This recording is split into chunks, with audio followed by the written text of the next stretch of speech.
Hello everyone, welcome to my channel Zestalicious Foodie. Today I'm going to share with you the recipe of paneer bhurji. This is very yummy and delicious recipe. So let's get started with all the ingredients. Here are the list of ingredients you will need to make paneer bhurji. You will need 12 ounces of grated paneer. I'm using malai paneer, Nanak malai paneer here. You will need 7 ounces of onion. It would be a medium size onion cut in small square pieces. 1.5 cup of green peas. 8 ounces of bell pepper. It is like one medium size bell pepper. If they are very small, you can take 2, but I will list all the actual quantity in the description box below. 2 medium sized tomato cut in small square pieces, and here I have garlic, chili and ginger paste. We will use 1 to 2 tablespoons of this paste in tadka, but it's totally up to you as per your taste how much spicy you like. You can add more or less this ginger, garlic and chili paste. Now we will look at the ingredients for the tadka. For tadka, we will take butter instead of oil. You can take oil, it's totally up to you, but I like to take butter, and it's a small cube of butter, probably 1.5 tablespoon if you melt it. 1 tablespoon of dhana jeera powder, half tablespoon of turmeric powder, 1 tablespoon of red chili powder, half tablespoon of Kitchen King garam masala. I'm using Kitchen King masala. I'm using MDH Kitchen King masala here, and salt as per taste. And also that's the masala. And for while we make the tadka, I'm taking half teaspoon of jeera. We don't need too much of jeera in this particular dish, and 1 bay leaf. So again, all the masala is here to start with, but in case you like more spicy, please go ahead and add more red chili powder, and if you like less spicy, please make sure you add the masala as per your taste. But to start with, this is all you can start with this quantity. Now all the ingredients are listed. I will list them all in the description box below, and as I have explained you all these ingredients, let's get to making paneer bhurji. Now as you can see here, I have added butter to melt in this pan, and we will go ahead and keep the flame into medium flame, and we'll start adding jeera and bay leaf.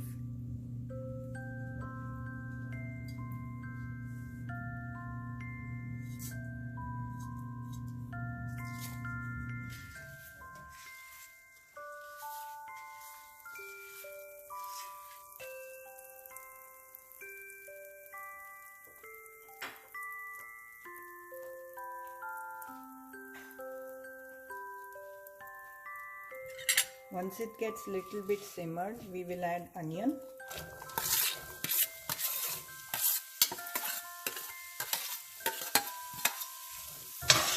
Please make sure to cut onions in a small square pieces, because that's when it will taste good, when it will be all nice and cooked.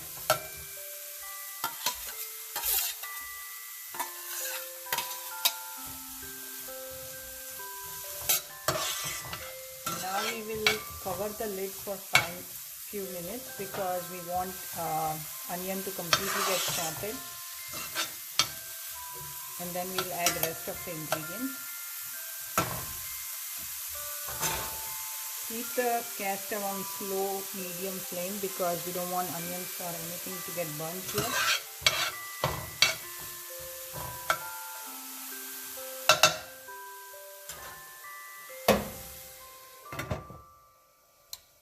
Now that onions are very well sauteed, we will add green bell pepper. Again, that's a small cut in square shapes, and then we'll let it cook also for a few more minutes.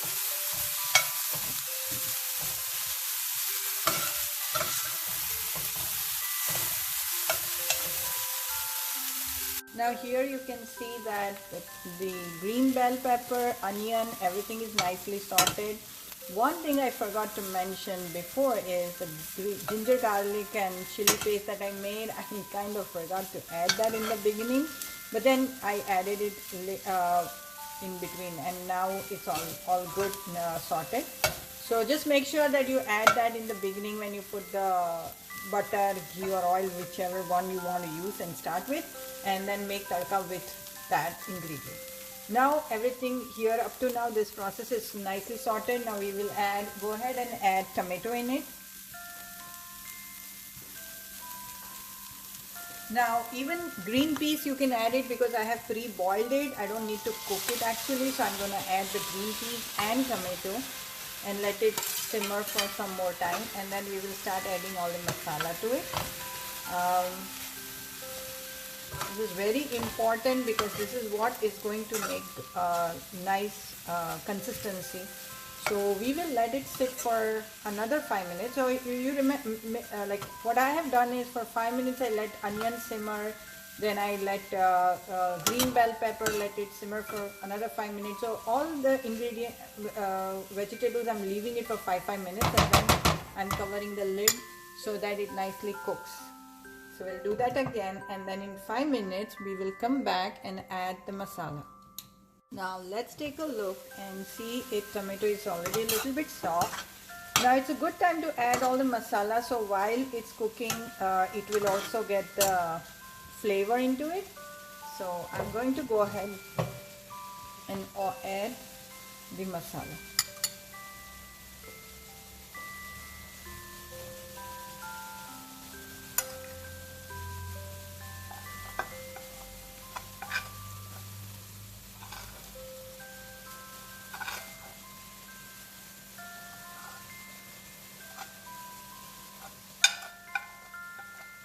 I like spicy. Everyone in my family likes spicy food, so I'm gonna add all the red chili powder.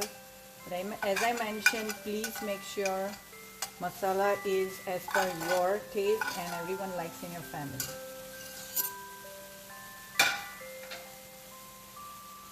We'll give a quick stir.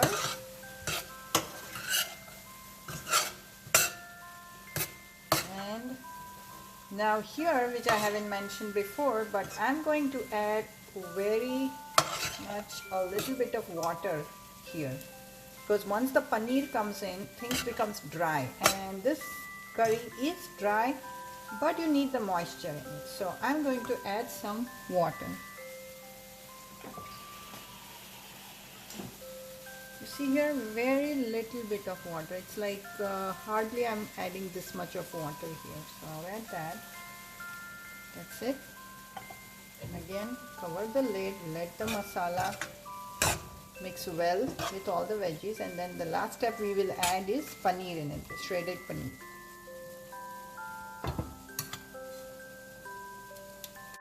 Now let's take a look how far we are, and look at this. It's so amazing. Now everything is mixed well, the masala is nicely simmered. Now we will go ahead and add paneer to it.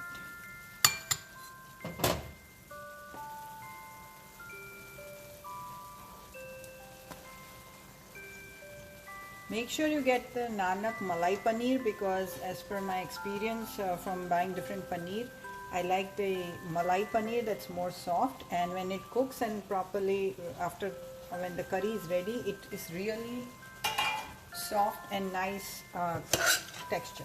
So I would suggest to get the Nanak Malai Paneer for this curry.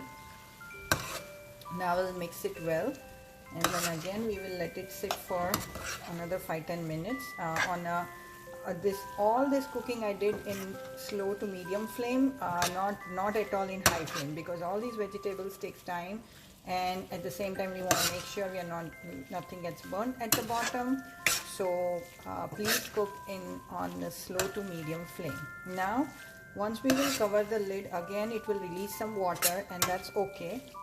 That's good enough. That will give it a moist consistency, not very liquidy, but again you see it's not at all, there is no water here, but once we will cover the lid and let it cook for 5 more minutes, it will release some water. So our curry is almost ready.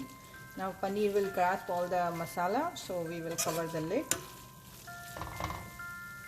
again. Then it should be slow flame, so I don't want to keep it on high at all. So wait for another 5 minutes and our curry will be ready. Alright, let's take a look. Final look at the curry, and it is ready, and it looks really yummy and smells amazing. Now I like to add a little bit of twist at the end, which is like not needed for this curry, but it's optional. You can add it if you like it. I would like to garnish it with the kasturi methi. It's a dry fenugreek leaves. So I have this dry fenugreek leaves. I'm just gonna garnish it like this. It's optional. If you like this, it'll give a nice taste to it. I like to add in all my paneer curries the kasturi methi, which is dry fenugreek leaves. You will get it easily in Indian grocery store, and just a little bit of it, just garnish it, and we are good with this curry. I'll switch it off and get it into a nice container. So here is our paneer bhurji ready, and I hope you like this recipe and enjoy cooking. If you like this recipe, please don't forget to subscribe to my channel and give it a like, thumbs up. Thank you. Thanks for watching.